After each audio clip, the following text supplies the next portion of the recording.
ஒரு கதை சொல்லிட்டேன் சார். ஹாய், எல்லோருக்கும் வணக்கம். இது எஸ்கே மல்டிபிள் வழங்கும் ஒரு கதை சொல்லட்டுமா சார். இன்னைக்கு நம்ம பார்க்க போற ஒரு ஸ்டோரி ஒரு அழகான நண்பர்கள் சார்ந்த ஒரு கதை. ஒரு கிராமத்துல ஒரு 7 நண்பர்கள் இருந்திருக்காங்க. அந்த 7 நண்பர்களும் எங்க போனாலும் ஒன்னாதான் போவாங்க, ஒன்னாவே வருவாங்க. ரொம்ப திக் ஃப்ரெண்ட்ஸ் அப்படின்னு எல்லார்கிட்டையும் சொல்லிப்பாங்க.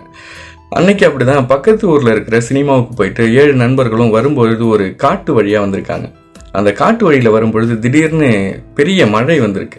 மழை வரவும் அங்கிருந்து ஒரு பாழடைஞ்ச வீட்டில் எல்லாரும் போய் மழைக்காக ஒதுங்கி நிற்கிறாங்க.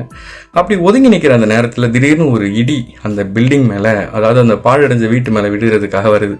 வரும்பொழுது விழாம நின்றுச்சு. நின்றுட்டு அந்த இடியிலிருந்து ஒரு குரல் கேட்குது. இந்த 7 பேர்ல இருந்து ஒருத்தன் பாவம் பண்ணவன், அவனுக்காக தான் நான் இந்த பில்டிங் மேலே விழ வந்தேன். அந்த ஒருத்தனை மட்டும் நீங்கள் வெளியில் அனுப்பிச்சிட்டு மற்றவங்க எல்லாம் சேஃபாக இருங்க அப்படின்னு சொல்லியிருக்காங்க. இப்போ அந்த ஒருத்தன் யாரு அப்படின்னு கண்டுபிடிக்கிறதுல பெரிய சிக்கல் இருக்கு இல்லையா. உடனே அந்த 7 பேரும் ஒவ்வொருத்தனா வெளியில வந்திருக்காங்க பில்டிங்கை விட்டு. ஒருத்தன் நின்றுருக்கான், அவன் மேலே இடி விழல, திரும்ப பில்டிங்குள்ளே போயிட்டான். இன்னொருத்தன் நின்றுருக்கான், அவன் மேலே இடி விழல, திரும்ப பில்டிங்குள்ளே போயிட்டான்.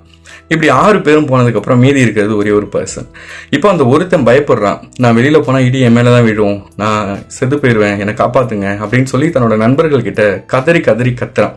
ஆனா அந்த 6 பேரும் ஒருத்தனுக்காக நாங்க 6 பேர் சாக முடியாது அப்படின்னு சொல்லி அந்த ஒருத்தனை வலுக்கட்டாயமா பிடிச்சி வெளியில தள்ளி விட்டுறாங்க.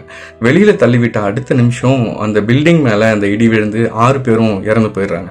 மாரல் ஆஃப் த ஸ்டோரி என்ன அப்படின்னா, நம்ம வாழ்க்கையில நமக்கு ரொம்ப க்ளோஸ் ஃப்ரெண்ட்ஸ் இவங்க அப்படின்னு சொல்லி யாரையும் ரொம்ப நம்புவோம்ல கண்மூடித்தனமா. அவங்க ஏதாவது ஒரு சூழ்நிலையில ஏதாவது ஒரு தருணத்துல நம்மளை உதாசீனப்படுத்திடுவாங்க. ஸோ யாரையுமே முழுமையா நம்பாதீங்க. அப்படி நம்பினதுக்கு அப்புறம் அவங்கள சந்தேகப்படாதீங்க. அவ்வளவுதான். தேங்க்யூ.